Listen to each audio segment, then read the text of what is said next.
Hello, kakagising ko lang from nap. Ayan, ang gulo ng likod ng... Hindi, dito likod. Harap ko ng bahay namin. Sa naming mga tackle box.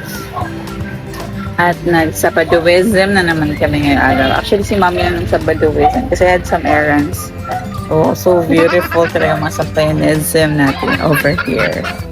Ayan, so nag-coffee ako kasi nag-order ako ng coffee kanina. Yung mga afford natin, mga ano lang, McCafe, ganun. Tapos may karaokean dito. May karaokean dito, so definitely magigising ka. Hindi po nag-isang makeup pa. So ito yung area namin. I-tour ko nga kayo sa area namin. Sabado, si Mami ko today. At medyo maingay ang ating neighborhoodism. Welcome to the garden. Oh, may garden kami, be. Gardenism. Grabe, ang daming mga halamanism na tumubo dito. So dito, last year, ang naging problema po namin ay baha. Nagbaha kami dito 2 beses. Bahaism dito. Pag tumuloy-tuloy yung baha, naka-experience kami ng baha ng October 2022. Pagka January ng 2023, nagbaha. Like, abot po siya ng tuhod. So, yun. So, nag-evacuate kami sa kabilang bahay for 24 hours. Tapos, pagka January, nag-evacuate pa rin ang mga beauty namin. So, pinagdadasal ko talagang magkaroon kami ng mas okay na bahay. Naghanap naman ako ng ibang marentahan, pero parang wala pang pasok doon sa budget namin. At the same time, kung meron man, malayo siya sa daan. Ito kasi, malapit lang sa daan. So, baka may ma-refer ko kayo dyan na marentahan, char. Pero bita, meron akong bahay na in-applyan through NHA. Gawa naman yung bahay ko. Hindi pa nila binibigay. Isa yan sa mga problema ko ngayon. Yung asawa ko, kinukulit na akong kulitin ng NHA. So, yun. Syempre, parang hello, hindi naman pwedeng ganito lagi, diba? So, isa yun sa mga bagay-bagay na ay, minsan napapaano ka na lang, magsasay ka na lang kasi hindi mo din alam paano. Kasi, example, like, yung ina-applyan kong housing, they kept saying that meron pang kailangang gawin, meron pang ganito, meron pang ganyan. Halos 2 taon ko na siyang in-applyan. Maganda kasi yung housing na yun kasi although malayo siya saan ako nag-work, pero maganda yung payment scheme. Pasok siya sa budgetism ko as a breadwinnerism. So, to National Housing Authority, sana naman ho, mabigay niyo na po yung bahay na para sa amin. Kasi, like dito po, ito ngayon kasi mainit, hindi pa ako nag-worry ng baha. Pero pag my God, umulan-ulan po tong season, bahaism ho dito sa amin. Ang hirap maging mahirap sa Philippines kasi parang pagpapasa-pasahan ka lang. Sobrang hindi ko minsan maisip or lubusang maisip ano pang pwedeng gawin. Kulang talaga, kapos talaga sa budget. Kailangan ko talaga ng magandang housing plan na parang menos siya sa swelduhan ko na hindi ganun kabigat. Kasi kung mabigat naman, like yung ibang housing sa private, parang umabot ng 30,000. That's already half of my salary. Saan kami kukuha ng pagkain? Saan kami kukuha ng pang-araw-araw? So, yun po. So, yun, ito yung bahay. Ito po yung mga lightweight materials na nasira na for the last 3-4 years po because ginagamit namin to cover kasi sobrang direct to the sun po yan kapag walang ganyan. Pero underneath niya, napalitan ko na ito, super luma lang talaga. Kaya mukhang lumaizim talaga ang bahay na to. At sobrang matagal na kami nakastay dito. Ayan o, sira-sira na din yung ceiling. Hindi na rin na-maintain po yung mga kasilingan namin. So, kapag umuulan po, shoot sa banga din po ang katubigan sa sulog ng bahay. So, mamili ka, init o tubig. Go! So, alam ko sa kwentuhan with Doc Kulot, ito magbi-video sa akin ngayon sa sariling sikap kasi nag-aaral din ito sister ko. So, sa kwentuhan with Doc Kulot, na-showcase ko na po yung kabahayan ni, ang dami naming halaman medicine. So, na-showcase ko naman po yung house namin, where we live, how small it is. It's livable, yes. It's decent, yes. But of course, you want to uplift your current living naman. It shouldn't be always like this. I cannot imagine just having like this.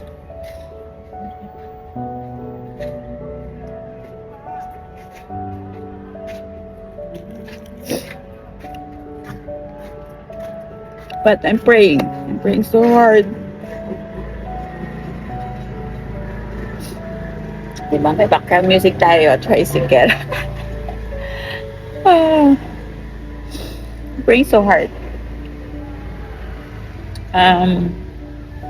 Madali kasi siyang isipin na parang, oh, you get this, you get that. Pero pag pagkakashay-kashay mo na natatanggap mo, parang, saan pa ilalagay? Eh, kung mag-isa ka lang naman, mahirap naman talaga siya.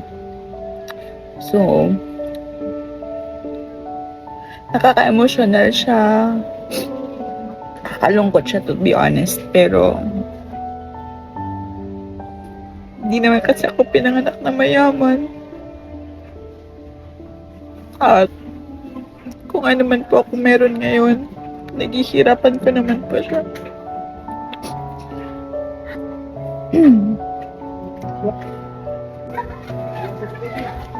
So, yun. So, yun yung parang kwentong bahay namin. So,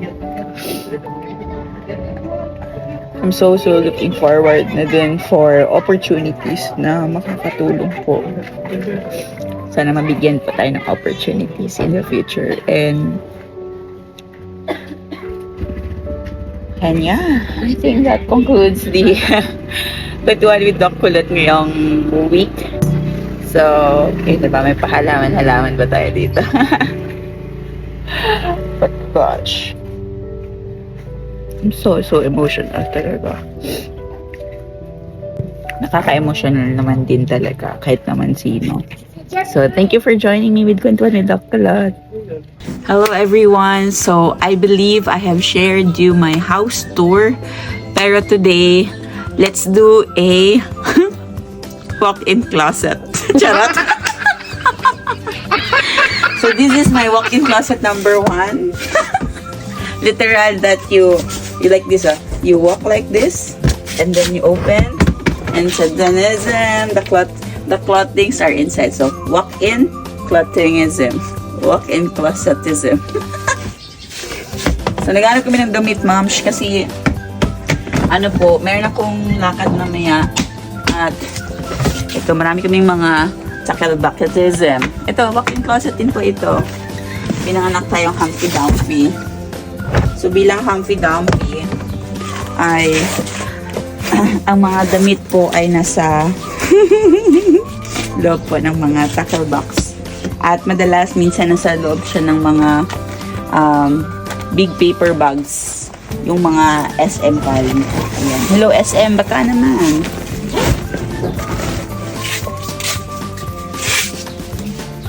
So, as an NPA in Zamboanga, ibig sabihin ng NPA, no permanent address. We actually rented 12 to 13 houses the last 20 years. Dito, dumating kami, actually sa kabila kami dati, tapos lumipat dito. So, basically, when we moved here in Zamboanga, sort of like, wala talaga kaming permanent address. So, sana magkabahay na talaga ako. So, pag-pray natin yun. Another walk-in closet that I want to showcase because I'm a Humpty Dumpty. So, this is my... I literally like walk in and this is the closet. So, ito po, nilalagyan natin ng tela because most of the time, nandito yung mga white coats ko and para hindi siya madumihan. Tadaan! O, diba?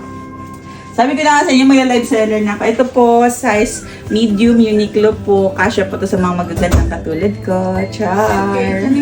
Yes, that's it. This is it, mommy. Yes. And then I have new white coat here. Ginamit ko to nung prenup. So, gagamitin natin for today's video. Bagay po to sa mga babae madadangal, mararangal. Wow. Marangal katulad ko po. Charot.